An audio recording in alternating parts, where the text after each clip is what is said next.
Middle education के एक धमाकेदार वीडियो में आपका स्वागत है। लीजिए स्टूडेंट्स, अब आपके सामने टॉपर सीरीज वर्ष 2024 कक्षा 10वीं के सामाजिक विज्ञान का अंतिम वीडियो लेकर के आ चुका हूं। जी हां, आपने सही सुना। इस वीडियो के माध्यम से कक्षा 10वीं के सामाजिक विज्ञान पूरा का पूरा कंप्लीट कर दिया जाएगा। ऑलरेडी इसके 11 लेक्चर अपलोड हैं, जिसमें आपके सामाजिक विज्ञान के एक एक चैप्टर को मैंने बहुत अच्छे से कवर किया है। पूरा का पूरा मैं टॉपर सीरीज कर रहा हूं परीक्षा अध्ययन वर्ष 2024 से। अगर आपके पास परीक्षा बोध या फिर कोई और किताब अवेलेबल है, टेंशन की कोई बात नहीं, क्वेश्चन सारे में सेम है, बस आपको क्वेश्चंस को बहुत अच्छे से समझना है। चलिए आगे बढ़ते हैं फटाफट और हम समझते हैं कि टॉपर सीरीज के अंतर्गत किन किन चैप्टर्स को हमने किस प्रकार से पढ़ा है। देखिए, सबसे पहले हमारे सामने मिलता है ब्लूप्रिंट और हमने अकॉर्डिंग टू ब्लूप्रिंट ही पढ़ाई की है। जैसे कि सबसे पहले हमने कवर किया किताब नंबर पहला जो है आपका समकालीन भारत 2। इसके सारे के सारे चैप्टर्स को हमने बहुत अच्छे से कवर किया, चाहे 1 नंबर का क्वेश्चन हो, 2 नंबर क्वेश्चन हो, सभी को हमने अच्छे से कवर किया एक टेस्ट के माध्यम से। ठीक है, तो पूरा समकालीन भारत 2 के 1 नंबर, 2 नंबर, 3 नंबर, 4 नंबर पूरा का पूरा कवर हो चुका है। अब यहाँ से कोई भी प्रश्न नहीं छूटेगा। अब केवल और केवल बचा है तो इस किताब की मैपिंग बची है। मैपिंग मैं करा दूंगा कि भारत देश का नक्शा कैसे भरते हैं, विश्व का नक्शा कैसे भरते हैं, इस बात का टेंशन मत लीजिए। आगे बढ़ते हैं तो जो आपका सेकंड बुक है भारत और समकालीन विश्व, यहाँ से जितने भी 2 नंबर के क्वेश्चंस हो सकते हैं, 3 नंबर के, 4 नंबर के, मैंने अच्छे से कवर किया है। और आपका अध्याय 1 और 2 यहाँ के 1 नंबर के क्वेश्चंस भी प्रोवाइड करा दिया हूँ। मतलब अध्याय 3 से आगे के बाकी हैं, ये भी जल्द ही मिल जाएंगे। डेली टेस्ट होता है, टेस्ट के माध्यम से प्रोवाइड कराया जाएगा। तो ये बाकी है, बाकी पूरा का पूरा कवर कर दिया हूँ। ओके, आगे बढ़ते हैं। तीसरा किताब जो आपका है लोकतांत्रिक राजनीति भाग 2। ठीक है, बहुत सारे बच्चों को बहुत कन्फ्यूजन था यार कि सर हम कैसे कर पाएंगे एग्जाम में। लो भाई, ये भी कंप्लीट कर दिया। इसके 1 नंबर के क्वेश्चंस बाकी है, बाकी 2 नंबर, 3 नंबर, 4 नंबर, इन सबको मैंने अच्छे से कवर कर दिया। एंड फाइनली जो आपका अंतिम किताब था आर्थिक विकास की समझ, इसका lecture number 11 I think upload किया हूँ, जिसमें से विकास और भारतीय अर्थव्यवस्था के क्षेत्रक, इन दोनों चैप्टर को हमने अच्छे से कवर किया है। तो यहाँ से 2 नंबर, 3 नंबर, 4 नंबर के सारे क्वेश्चन आंसर कंप्लीट हैं। एंड फाइनली ये हमारा अंतिम लेक्चर होने जा रहा है, जिसमें कवर करेंगे मुद्रा और शाखा और वैश्विक और भारतीय अर्थव्यवस्था। मतलब 4 नंबर और 3 नंबर का यहाँ से कवर करेंगे। टोटल 7 नंबर का कवर होगा। तो चलिए स्टूडेंट, फिर हम बिना टाइम वेस्ट किए अपने वीडियो को स्टार्ट कर लेते हैं। देख लेते हैं किस प्रकार से प्रश्न बनेगा और इसका आंसर आसान भाषा में आपको वैसे लिखना है। ये रहा आपके सामने अध्याय नंबर 20। हमारे अध्याय का नाम है मुद्रा और साख। यहाँ से सिंपल सा प्रश्न पूछा जाएगा नोटों से संबंधित। ठीक है, ध्यान सुन लो, नोटों से संबंधित प्रश्न आएगा। एक नंबर के 2 प्रश्न आएंगे और 2 नंबर का 1 प्रश्न आएगा बस। यहाँ से बड़े मतलब 3 नंबर, 4 नंबर के क्वेश्चंस नहीं आते हैं, इसलिए हमें छोटे छोटे क्वेश्चंस को देखना है। सबसे पहला प्रश्न देखो, जो कि प्रीवियस ईयर में पूछा जा चुका है। 10 रुपये के नोट पर क्या लिखा होता है? भारतीय state bank, central bank, reserve bank of India या फिर बैंक ऑफ बड़ौदा। तो इसका सही उत्तर होगा रिजर्व बैंक ऑफ इंडिया।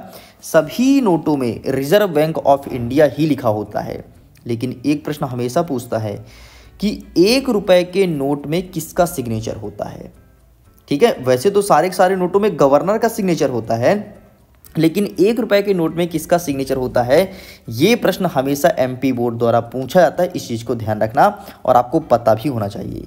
बहुत सारे स्टूडेंट्स को अभी तक नहीं पता रहा होगा कि 1 रुपए के नोट में किसका सिग्नेचर होता है। कमेंट सेक्शन में लिख कर बताइए जिसको पता है। तो अगर सही होगा तो मैं आपको लव लाइक दूंगा, ताकि सभी बच्चे आपके कमेंट्स को पढ़ सके और पिन भी करूंगा। चलिए, तो 1 नंबर के और कुछ क्वेश्चंस देख लीजिए। जैसे करेंसी मुद्रा का कौन सा रूप है? जो करेंसी चलता है, करेंसी मतलब जानते हो क्या है? करेंसी मतलब नोट, नोट को कहते हैं करेंसी।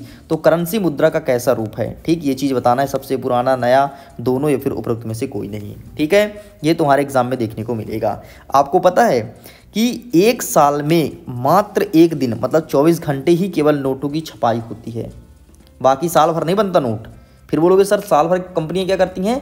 तो साल भर वे कंपनियां जो नोट छापती है वो हिंदुस्तान में 4 जगह है, तो वो उसका नोटों के लिए पेपर बनाती है। लेकिन मात्र 24 घंटे ही नोट की छपाई होती है, फिर नोट छपाई बंद। जितना छप गया छप गया, ठीक ऐसे चलता है। तो बाकी कागज़ बनाने काम करती है। 4 जगह सिक्के बनने की भी टकसाल हैं। आपके मध्य प्रदेश के देवास में नोट का प्रिंट होता है। अब देवास से अगर कोई बिलोंग करता है तो जानता होगा, नोट की प्रिंटिंग वही होती है देवास में, ठीक है। तो अब ये मत करना कि सर हम देवास जाएंगे और नोट चुरा के लाएंगे, ठीक है, ऐसा कुछ नहीं। चलिए अब प्रश्न 2 नंबर के कौन कौन से बनेंगे इस पर हम फोकस करते हैं। हमारा पहला प्रश्न कहता है कि वस्तु विनिमय क्या है। जरा समझना बात को। देखो बेटा, अभी तो खैर आप 2005 या फिर 2007 के जन्मे होंगे, मुझे नहीं पता, ठीक है। लेकिन जब हम लोग जन्म हुआ था हम लोग का, तो हमने देखा है कि पहले वस्तु विनिमय चलता था। अब वस्तु विनिमय मतलब क्या होता है कि जैसे सपोज करो कि हमारे घर में 1 बोरी चावल हुआ है, ये 1 बोरी धान हुई है, तो अगर पड़ोसी घर में 1 बोरी गेहूँ हुई है तो हम क्या करते थे कि उसके घर में 1 बोरी धान दे दिए और हम उससे 1 बोरी गेहूँ ले लिए, ठीक। मतलब वस्तु का अदला बदली किए। मतलब अगर हम किसी से कोई सामान ले रहे हैं तो उसके बदले में वस्तु दे दें, इसे कहते हैं वस्तु विनिमय। मतलब एक वस्तु के बदले दूसरी वस्तु को देना या लेना ही वस्तु विनिमय कहलाता था। बस यही तो है वस्तु विनिमय। और 2008 के पहले वस्तु विनिमय ही चलता था, लेकिन अब वस्तु विनिमय नहीं रह गया है। अब हो गया मुद्रा विनिमय। मतलब अगर कोई चीज़ तुमसे सामान लेता है तो तुम उसके बदले उन्हें पैसे पेमेंट करोगे, है ना। अब लोग वक्त चतुर हो गए हैं। चतुर कैसे?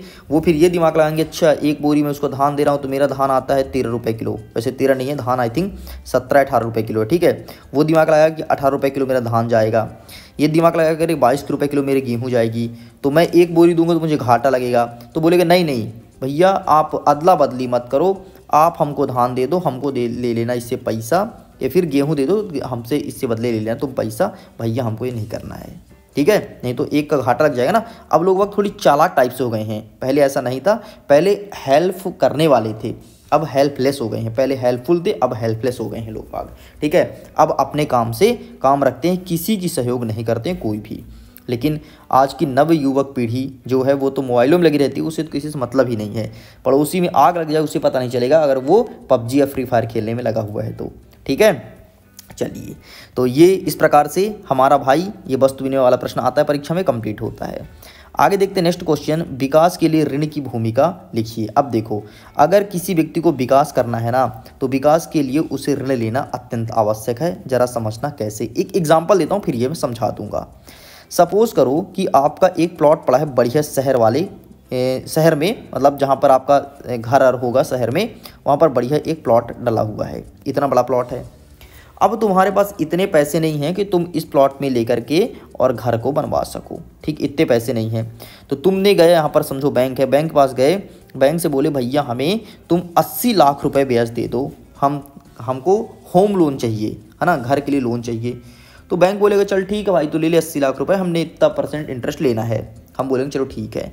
हमने 80 लाख रुपए ले आया और 80 लाख रुपए में यहाँ काम चालू किए, तो ये बढ़िया घर बनना हो गया चालू। देखो इस प्रकार से हमारा बढ़िया घर बन गया, सुंदर 80 लाख रुपये घर, ठीक। ये बिल्डिंग खड़ी हो गई। अब 80 लाख का तो हम घर बनवा लिया, अब पैसा कहाँ से आएगा? तो इन घरों के बीच से निकाला हमने गली और बढ़िया इन घरों को चलाने लगे किराए से, ठीक। ये हमने गली निकाल दिया, ठीक है। ये हमने बीच से गली निकाला, ये हमारा प्लॉट था और बढ़िया हमने यहाँ से गली दे दिया और लो भैया ये बढ़िया किराए से चलने लगा घर। लो हमने रोड निकलवा दिया और लोग किराए से लेने लगे। कह रहे भैया बीचों बीच रोड निकला यार, क्या दिक्कत है, ठीक। इस प्रकार से हमने घर बनाया और बढ़िया किराए से चलने लगा। और किराए से हम कितना लेंगे, चलो ठीक है, अगर 4000 रुपये भी एक से दे रहे हैं तो 4 दूनी 8, 4 3 12, 4 4 16, 4 5 20, 4 6 24, 4 7 28, 28 हमारा यहाँ से आया और 28 यहाँ से आया, ठीक। मतलब 56,000 रुपये हमने एक महीने में कमाया। 56,000 रुपये में हमने समझो कि चलो हम मानते हैं 20 साल में हमने पूरा ब्याज चुका दिया। बाकी जो पैसा अब अर्निंग होगा इस किराए से वो तो हमारे जेब में जाएगा, है ना। तो इस प्रकार से विकास हमारा मतलब योगदान करता है, हम इस तरह ग्रोथ कर पाते हैं। अब समझिए इसमें लिखा कैसे है। विकास में ऋण की भूमिका अत्यंत आवश्यक है। उत्पादन के लिए कार्यशील श्रम की जरूरत को ऋण द्वारा पूरा किया जाता है। ऋण उस उत्पादन की कार्यशील खर्च तथा उत्पादन का समय पूरा करने की सहायता करता है और वह आय को बढ़ाता है। इस प्रकार ऋण एक महत्वपूर्ण तथा सकारात्मक भूमिका अदा करता है। एक बात बोलूं बेटा, एक चीज़ तुम ध्यान रखना, तुम जीवन में जितने ज़्यादा पैसे खर्च करोगे ना, उतने ही ज़्यादा तुमको पैसे कमाने के तरीके पता चलेंगे। जो व्यक्ति खर्चीला नहीं होता, पैसे को जोड़ के रखता है, वो पैसे नहीं कमा पाता है, और जो व्यक्ति खर्चीला होता है वो उतना ज़्यादा पैसे कमाता है, क्योंकि भाई खर्च करना है उसे, तो पैसे कहाँ पाएंगे, वो जाकर के मेहनत करेगा। ठीक है, इसीलिए थोड़ा बड़ा पैसा आप भी खर्च कीजिए, लेकिन पैसा वहाँ खर्च कीजिएगा जहाँ सार्थक हो। ऐसा नहीं कि हमको दारू पीना है, हमको सिगरेट पीना है, हमको नशा करना है, इस जगह पर पैसे खर्च करना लापरवाही माना जाएगा। चलिए आगे नेक्स्ट क्वेश्चन जो तुम्हारे एग्जाम में आएगा वो भारत में विमुद्रीकरण कब हुआ था। तो भैया भारत में विमुद्रीकरण हुआ था 8 नवंबर 2016 के दिन। ठीक है, हमें अच्छे से याद है 8 नवंबर 2016 के दिन हम मोबाइल चला रहे थे रात 11 बजे, तभी जाकर के मोदी जी थोड़ी देर बाद आए टीवी में और बोले भैया नोट बंद। कितने कितने के, 500 रुपये और 1000 के नोट बंद हो गए और उन्होंने अमान्य घोषित कर दिया, और उसी टाइम से हेरा फेरी लोगों में लगने लगी। 1000 का नोट तो प्रॉपर वे में बंद ही कर ही दिया था, लेकिन 2000 के नोटों को उन्होंने लेकर के आया और 500 रुपये का नया नोट। ठीक, अब सब हैरान परेशान। ठीक, अब भाई अपने पास तो ठीक है पैसे नहीं थे, जिसकी वजह से ब्लैक मनी था वो परेशान, अब हमारा इतना पैसा कहाँ जाएगा, काला धन, क्योंकि उन्होंने अचानक बंद किया था। देखो उन्होंने नोट छपवा लिए थे। ठीक है, नोट छपवा लिए थे, व्हाट्सएप में लोग शेयर कर रहे थे कि अब इस तरह नोट चलेगा मध्य प्रदेश में, इस तरह नोट चलेगा भारत देश में, लेकिन लोग मान नहीं रहे थे कि अरे यार ऐसे नोट कैसे बनेगा, ये अजीब कलर का है ये वो। और फाइनली वो जब नोटबंदी हो गई तो लोगों का होश गायब हो गया कि अरे बाप रे, ये नोट तो हमने पहले देखा था। मेरे पास बाद में जब जब रियल नोट हाथ में मिला तो मैं देखा, अरे ये तो मैंने व्हाट्सएप में 2 माह पहले ही देख लिया था, है ना। तो ऐसा भी होता है, लेकिन किसी ने यकीन नहीं किया था। ठीक, तो ये प्रश्न आपके परीक्षा में देखने को मिलेगा। अब देखो एक प्रश्न अगेन आएगा कि चेक द्वारा भुगतान कैसे होता है। तो चेक द्वारा भुगतान करने के लिए भुगतानकर्ता को किसी बैंक के खाते में एक निश्चित रकम में चेक काटना होता है। चेक एक ऐसा कागज का टुकड़ा होता है जो बैंक किसी व्यक्ति के खाते के नाम पर रजिस्टर्ड करके देता है, और वो व्यक्ति दूसरे व्यक्ति को एक खास रकम भुगतान करता है, जिसे चेक कहते हैं। अरे सिंपल से घर में माता पिता का चेक होगा, चेक देख लेना, तुम समझ जाओगे कि बैंक द्वारा एक ऐसा कागज़ दिया जाता है जो कि वो कागज़ आपके बैंक खाते रजिस्टर्ड होता है। आप किसी व्यक्ति को अगर पेमेंट करना है तो उस चेक में कितनी राशि देनी है वो लिख दो और उस व्यक्ति को दे दो, तो आपके बैंक से पैसे काट करके और उस व्यक्ति के खाते में चला जाएगा। ये तुम्हारे परीक्षा में देखने को मिलेगा। ठीक है, ये सभी IMP क्वेश्चंस हैं, इन सभी को अच्छे से प्रिपेयर करना, छोड़ के मत जाना, क्योंकि यही सब आ रहे हैं।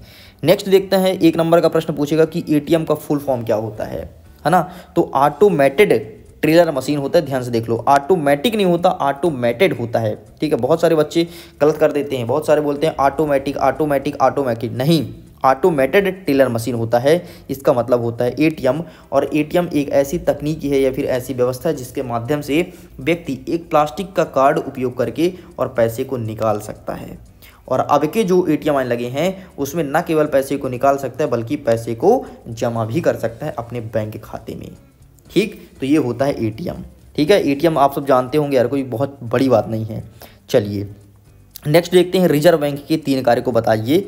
मतलब ये प्रश्न आपका 3 नंबर का पूछा था 2023 में। ठीक है, तो रिजर्व बैंक का 3 कार्य, सबसे पहला कार्य सुन लो, नोटों का निर्गमन करना।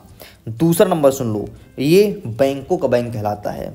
तीसरा नंबर देख लो, सुनो, मार्केट में तरलता को कम करना। ये होता है रिजर्व बैंक ऑफ इंडिया का कार्य। तरलता मतलब ये होता है कि अगर मार्केट में बहुत ज़्यादा पैसा हो गया है, सबके पास पैसा है, तो उस पैसे को खींच लेगा, टैक्स बढ़ा देगा, ताकि लोगों के पास पैसा सीमित रहे। और जब पैसा सीमित रहेगा तो लोग इतराएंगे नहीं, कोई भी सामान को खरीदने के लिए उसका कीमत करेंगे, उसके लिए बार्गेनिंग करेंगे। ये नहीं कि कोई बोल दिया 1000 रुपये का, हाँ ठीक है जल्दी से जेब से निकाले 1000 रुपये दे देंगे। ठीक, इसलिए मार्केट में तरलता कम करने का कार्य भी रिजर्व बैंक ऑफ इंडिया द्वारा किया जाता है। ठीक है, ये तुम्हारे एग्जाम में देखने को मिलेगा।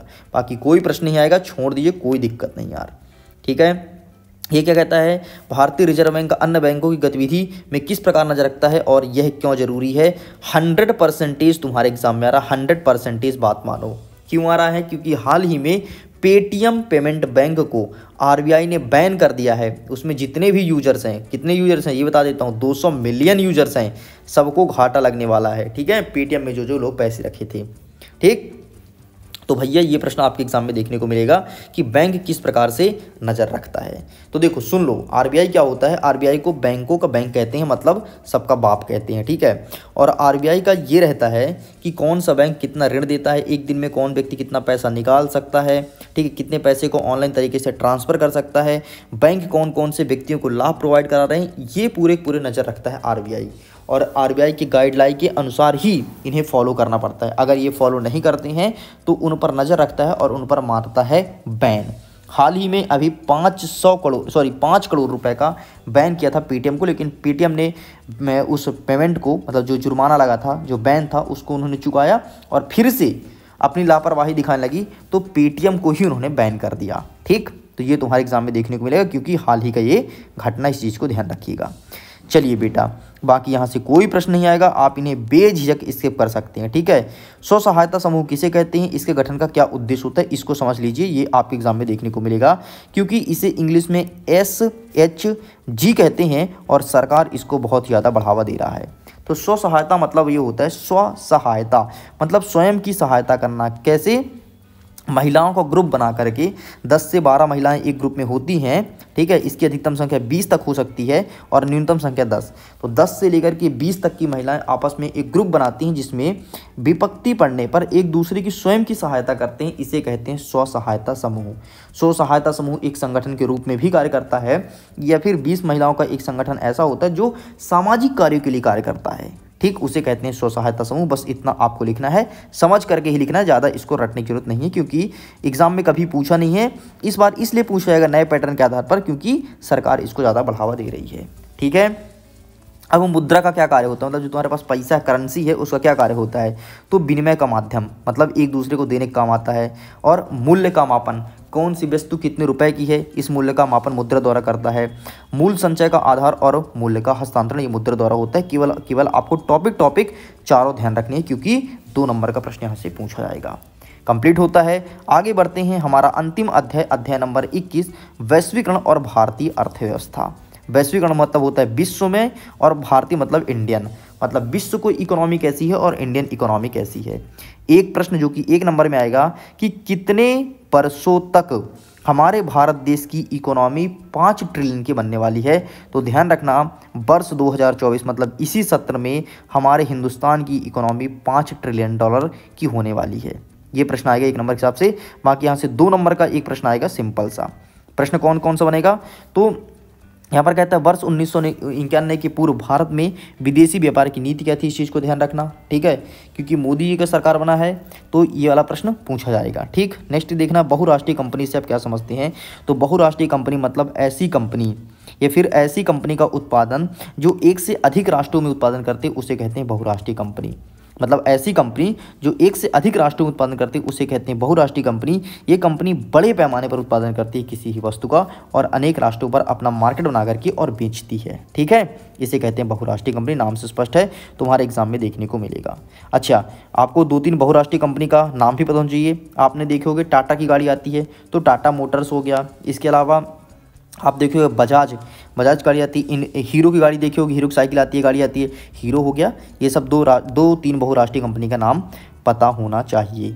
ठीक है बेटा, नेक्स्ट और क्या प्रश्न बन सकता है, यहाँ से श्रम विभाजन क्या है। ठीक, इस चीज़ को ध्यान रखना। तो किसी वस्तु के उत्पादन प्रक्रिया को विभिन्न उपक्रियाओं में बांटना तथा प्रत्येक उपक्रिया को अलग अलग श्रमिकों से कराना ही श्रम विभाजन कहलाता है। ये आपके एग्जाम में देखने को मिलेगा। चलिए आगे बढ़ते हैं। नेक्स्ट, वैश्वीकरण से क्या आशय है। वैश्वीकरण आपके एग्जाम में देखने को मिल सकता है, लेकिन इसके पहले एक चीज़ ध्यान रखना, 1991 में हमारे हिंदुस्तान में एक मॉडल आया था जिसका नाम था LPG। यहाँ से प्रश्न हमेशा आता है, लिबराइजेशन, प्राइवेटाइजेशन, ग्लोबलाइजेशन, मतलब आपका निजीकरण, उदारीकरण और वैश्वीकरण, यही वैश्वीकरण के बारे में पूछा है। ठीक है, तो वैश्वीकरण क्या है अब जरा समझो। वैश्वीकरण का मतलब होता है कि विश्व के अर्थव्यवस्था के साथ एकीकृत करने से लगाया जाता है। मतलब विश्व की सारी अर्थव्यवस्था को एकीकृत करें और ये देखें कि हमारा जो राष्ट्र है अन्य राष्ट्रों की तुलना में वस्तुओं को कितना उत्पादन करता है, कितना बेचता है, कितनी वस्तुओं का आदान प्रदान करता है, यही कहलाता है वैश्वीकरण। और वैश्वीकरण के माध्यम से एक व्यक्ति को विश्व के अलग अलग देशों में वस्तुओं के साथ व्यापार करने की अनुमति प्रदान की जाती है। बस इतना आपको लिखना है। ठीक है, खत्म। नेक्स्ट आगे कहता है जो तुम्हारे एग्जाम में आएगा, विदेशी व्यापार से क्या आशय है। विदेशी नाम से स्पष्ट है यार, अपने देश में ना करके बल्कि अलग अलग देशों के साथ व्यापार करना, इसे कहते हैं विदेशी व्यापार। इससे हमारे भारत देश में विदेशी मुद्रा का भंडार बढ़ता है। ठीक, तो ये चीज़ ध्यान रखना। आयात मतलब होता है किसी वस्तु को दूसरे देश से हिंदुस्तान में मंगाना इसे कहते हैं आयात। और निर्यात का मतलब होता है किसी वस्तु को हिंदुस्तान से दूसरे देश में भेजना, निर्यात कहलाता है। इसे एक बार पढ़ लेना, बाकी जो मैं समझा दिया वही चीज़ आपको लिख करके आनी है। बाकी यहाँ से कोई भी क्वेश्चंस नहीं आएगा, मैंने आपको समझा दिया जो जो क्वेश्चंस बन सकते थे। एक प्रश्न और देख लेना, कंटेनर क्या है। तो कंटेनर क्या होता है, जरा इसे भी सुन लो। कंटेनर वस्तुओं को कंटेनर में रखा जाता है। कोई वस्तु होता है उसे कंटेनर रखते हैं, जैसे अनाज वगैरह भी कंटेनर रखा जाता है। ठीक, आगे लिखा है कि जिससे इन्हें जहाज, रेल तथा वायुयानों और ट्रकों में बिना क्षति पहुंचाए एक स्थान से दूसरे स्थान तक लाया जा सके उसे कहते हैं कंटेनर। कंटेनर में ढुलाई लागत में भारी बचत होती है, माल को बाजार तक पहुंचाने की गति में वृद्धि होती है। इसी प्रकार वायु यातायात की लागत में गिरावट आई है। ठीक है, कंटेनर का मतलब होता है एक ऐसा गाड़ी बना लिए हैं जिसमें वस्तु को रख दिए हैं और एक स्थान से दूसरे स्थान तक जा रहा है। अरे पेट्रोल वगैरह देखे होगे, कंटेनर में आता है बड़ी बड़ी। आपको पता है पेट्रोल वगैरह बस नहीं, अनाज वगैरह अगर एक देश से दूसरे देश भेजना होता है तो कंटेनर में भर कर ही ट्रकों के माध्यम से जाता है। ठीक, तो बस भैया इतने ही प्रश्न आपके एग्जाम में बनेंगे।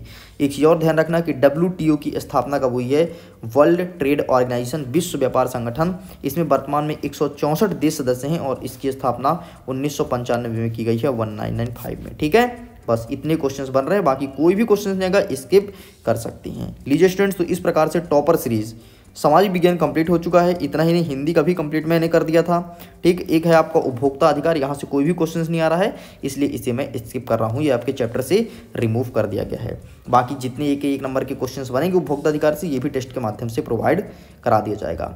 मैं उम्मीद करता हूँ ये वीडियो काफ़ी पसंद आया होगा। अगर वीडियो सच में पसंद आए तो वीडियो को लाइक कीजिए, अपने दोस्तों के साथ शेयर कीजिए।